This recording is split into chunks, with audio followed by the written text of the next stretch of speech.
Hello and welcome to Crime Watch Daily Updates. I'm your host, Anna Garcia. We're taking a look back at the case of a beautiful 20-year-old woman who vanished from Myrtle Beach, South Carolina on December 18th, 2013. Charged in Heather Elvis's disappearance were Syney Moorer and his wife, Tammy. Syney, who was almost twice Heather's age, had been in a relationship with her when his wife, Tammy, found out. The couple was charged in 2014 with kidnapping and murder, but the murder charges were later dropped due to a lack of evidence. After one mistrial, Syney was found guilty of obstruction of justice and sentenced to 10 years in prison. Then, a year later, Tammy was convicted of kidnapping and conspiracy to commit kidnapping. She was sentenced to 30 years in prison. A jury found Syney guilty of the same charges in September of 2019, and a judge sentenced him to 30 years in prison. He appealed his obstruction conviction to both the South Carolina Court of Appeals and the South Carolina Supreme Court, but both courts have upheld the original ruling. Heather has never been found. Let's take a look back at Heather Elvis's case and how her bright future disappeared. This is no ordinary missing persons case. I've never quite seen a case like this in 20 years of doing this. This case has spun out of control. Despite the drama and rumors playing out on television and social media, one sad truth remains clear. A young girl is missing in Myrtle Beach, South Carolina, and no one can find her.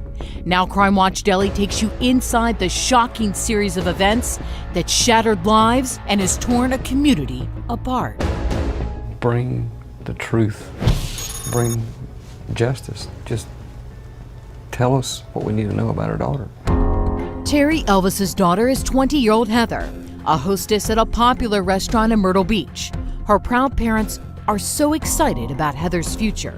Their little girl is all grown up and ready to take on the world. She loved working.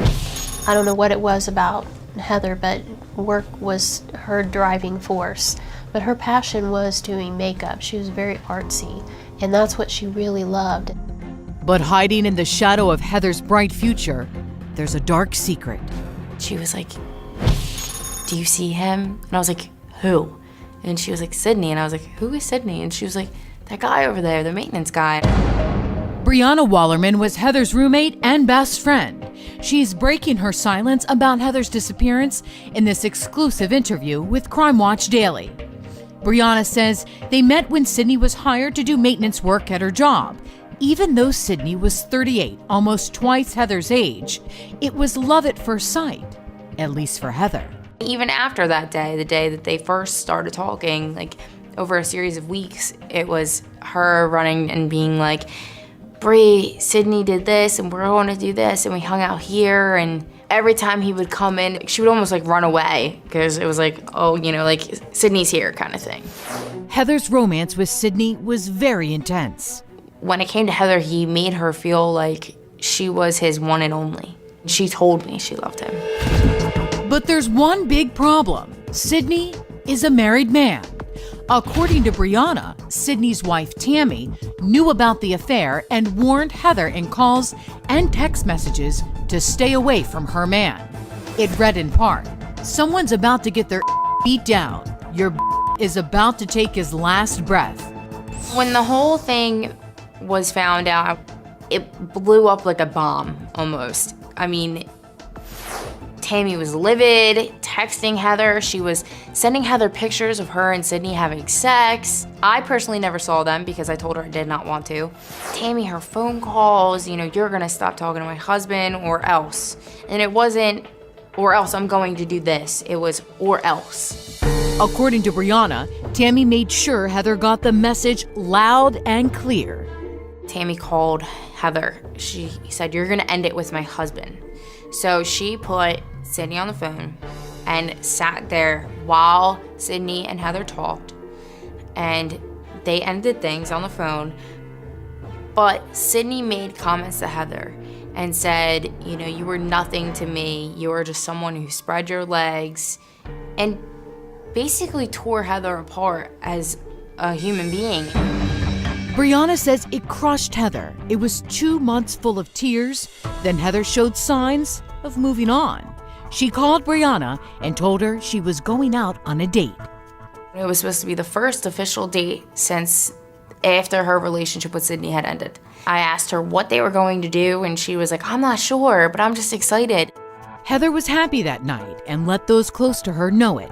She texted me during the date. She said, my date is teaching me how to drive a manual car. Yeah, I got a text from her, and it was a picture of her driving a truck. And it says, look at me, I'm a pro. It would be the very last picture anyone would see of Heather. Heather's date dropped her off at the apartment around 1 a.m. At 1:44 a.m., Brianna gets an emotional call from Heather. She was crying. When I asked her what was wrong, she told me Syney had called her. Brianna was floored when Heather told her why he called. He said that he left his wife and that he missed me and he wanted to see me. And she was like, I don't know what to do. And I was like, well, how about you sleep on it? She was like, okay, I'm gonna go to sleep and I'll talk to you tomorrow. And we always end our conversation with, love you. So we said, love you, hung up, and that was the last time I talked to her. According to a police timeline, Heather then left her apartment and drove to the Peachtree Landing, a popular place for fishermen and kayakers. Peachtree Boat Landing is a dark and desolate wooded area. Certainly at night, Peachtree Landing doesn't get a lot of attention or traffic by any means. Phone records show she pinged there at 3:38 a.m. It was the last time anyone heard anything from Heather. Less than 24 hours later, police get a call of a suspicious vehicle parked oddly at Peachtree Landing. It's Heather Elvis's car, registered to her father, Terry. What did you find when you got here? I came with the officer to identify the car and to open it for him. I had the spare keys to it. We have spare keys to all of our cars, locked up at home. So we got here, we found the car, we opened the car. The officer went through it, and he found receipts, time-stamped earlier that day, and that's pretty much it. Heather had vanished, along with her car keys, purse, and cell phone. Did you try calling her at that point? Oh yes, we Over and over. called over and over and over, and it went straight to voicemail every time. The Horry County Police first want to meet with the last person Heather called or texted. Police reports show that was Syney Moorer. Heather's dad wants answers too. Did you know Syney Moorer? Never heard the name before, not once. Not even one time? Never. That night when we were going through the phone records, and it was... Did you want to call him? I actually did call him. You called Syney Moorer? I texted him that night, and I said, please call me, it's important. Did he call you? Texted back a little bit later, and it says, I think the text said, who is this? And I immediately called the phone back, and he answered the phone. And I told him who I was. And what did he say? He began to curse me profusely. I said, hey, I just want to know where my daughter's at. You were the last person to talk to her on the phone. I've never known your daughter, I never spoke to her, blah, blah, blah, blah, blah. I just kept going on and on. He said he didn't know your daughter? Yeah, I said, man, you've got children too. I said, this is my daughter. And he says, don't you threaten my child, and he hangs up the phone. Cops question Syney. He first tells them he has not spoken to Heather for at least 2 months. Phone records show that's a lie. Authorities say that they then presented the cell phone log that they say shows that he called her the night she went missing. A police report shows Syney then changed his story, admitting he did speak to Heather, but only to tell her to quit calling him. Police then tracked down Heather's date that night. He was the last known person to have seen her. But after an interrogation, he's been cleared. The investigation leads back to Syney and his wife Tammy, but they both claim they were not at Peachtree Landing the night Heather goes missing. But now the whole community wants answers. Tens of thousands of people devastated for the loss of Heather. On the Find Heather Elvis Facebook page that her family set up, countless posts from around the world. Tammy made a post on Facebook too. It was chilling, saying in part, quote, well, Syney cheated on me in the months of September, October with a psycho whore who has since went missing. Then the search for Heather goes from sad to bizarre, and at times, downright scary.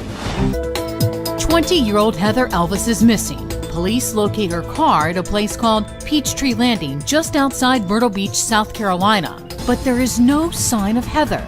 Her family panics, and thousands join the search. I just think we all like to know that our children are safe. Suddenly, there's a bombshell. Heather was in the middle of a twisted love triangle with a married man named Syney Moorer. Police say his wife Tammy found out and wasn't happy. One report shows she actually handcuffed her husband to the bed at night. Cops claim Tammy repeatedly called and texted threatening Heather.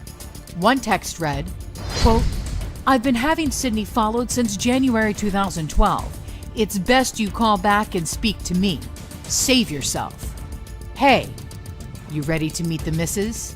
Once the affair surfaces, it sounds like a lot of people are going after Tammy Moorer and Syney Moorer.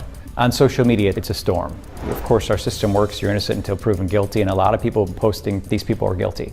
Social media surrounding the case explodes. Not only are fingers being pointed at Syney and Tammy Moorer, but believe it or not, some social media trolls are taking pot shots at Heather, her family, and even her friends, either in their support for the Moorers or simply to demean them for no reason at all. Social media has really been such a major part of Heather's case, and not in a positive way. Some positive, mostly negative. Mostly negative. I mean, Yes. it's really kind of dragged you through the mud.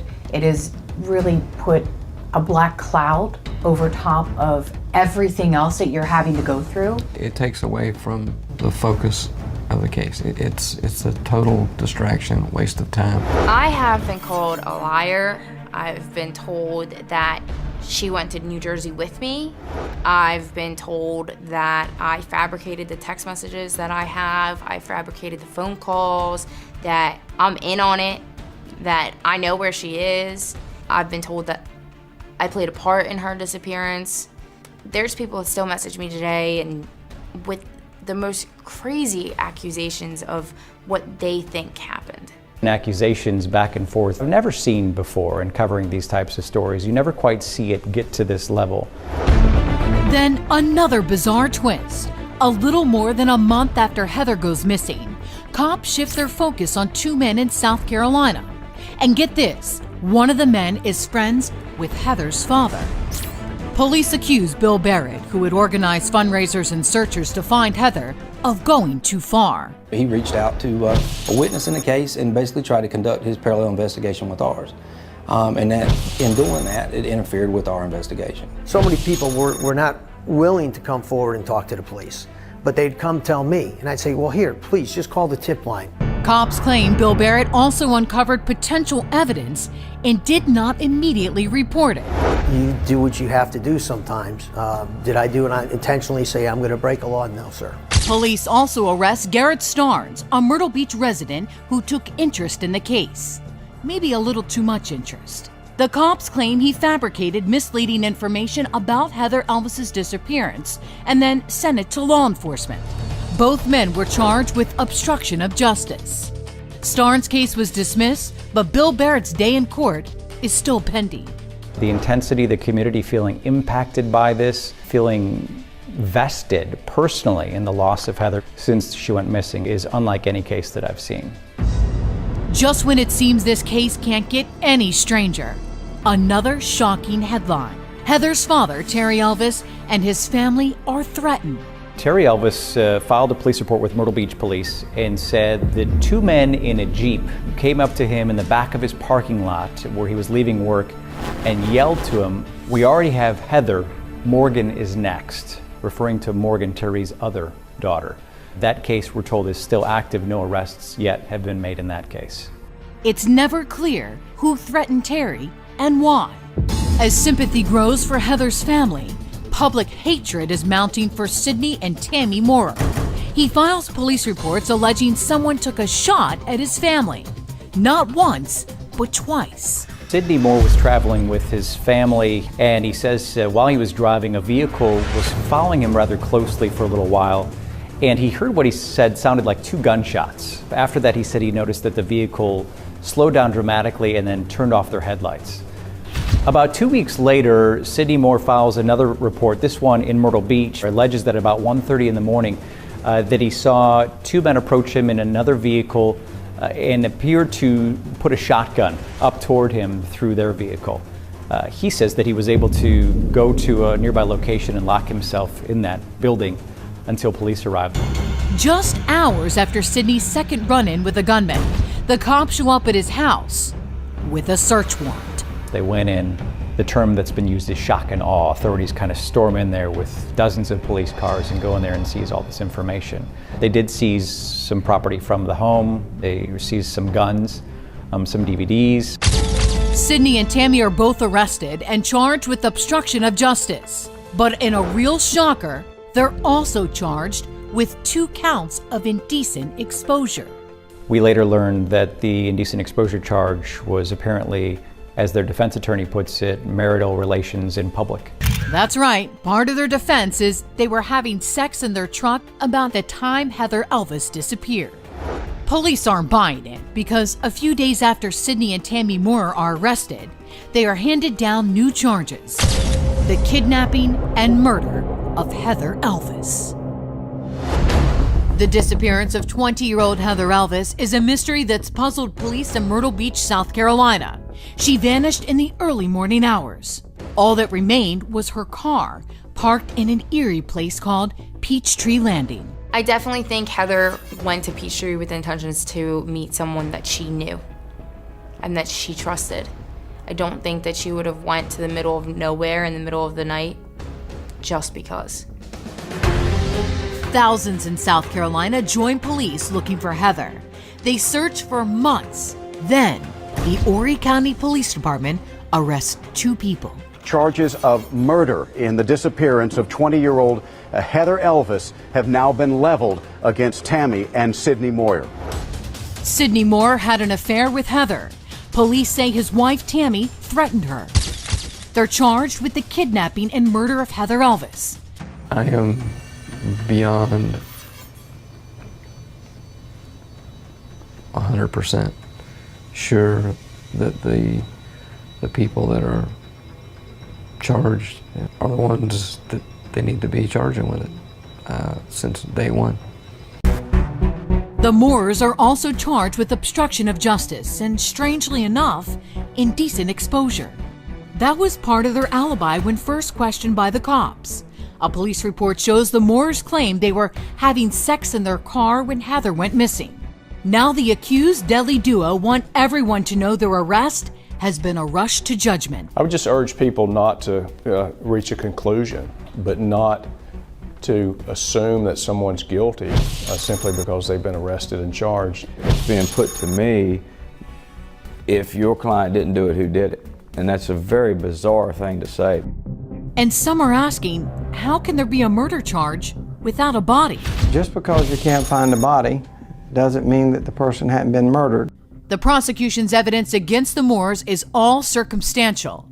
They have numerous threatening texts from Tammy to Heather to end the affair with her husband, Syney.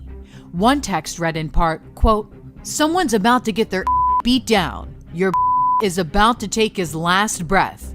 You can tell me where you are right now, or I will find out another way. That way won't have a great turnout for you. I'm giving you one last chance to answer before we meet in person. Only one." Prosecutors say Tammy's jealousy was so intense, she sometimes handcuffed Syney to the bed at night. But is that enough for a murder conviction? It doesn't mean anything in terms of evidence or intention or proof. The prosecution came up with a timeline during those crucial hours before Heather disappeared. Here's what they think happened based on phone records, witness statements, and video evidence. 1:35 a.m., police allege Syney Moorer called Heather from a payphone. The call lasts for almost 5 minutes. At 1:44 a.m., police also say Heather then calls her friend Brianna. She told me Syney had called her. He said that he left his wife and that he missed me and he wanted to see me. Phone records indicate Heather calls Syney's cell phone at 3:17 a.m.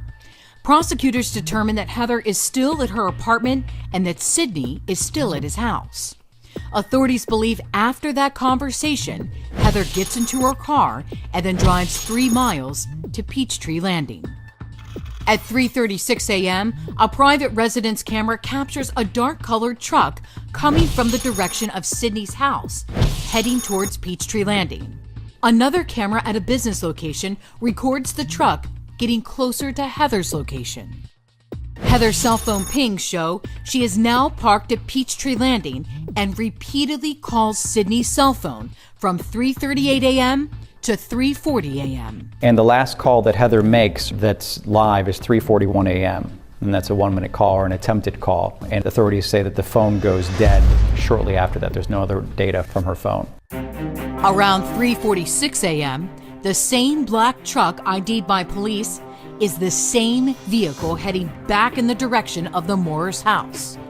Again, the video surveillance cameras capture it all. The police believe that the black truck belonged to Syney and Tammy Moorer. The couple does own a black truck similar to what was caught on camera. The defense, of course, saying there are a number of black trucks that might travel this road. How can you be so sure that it was Syney's truck? We don't believe it was.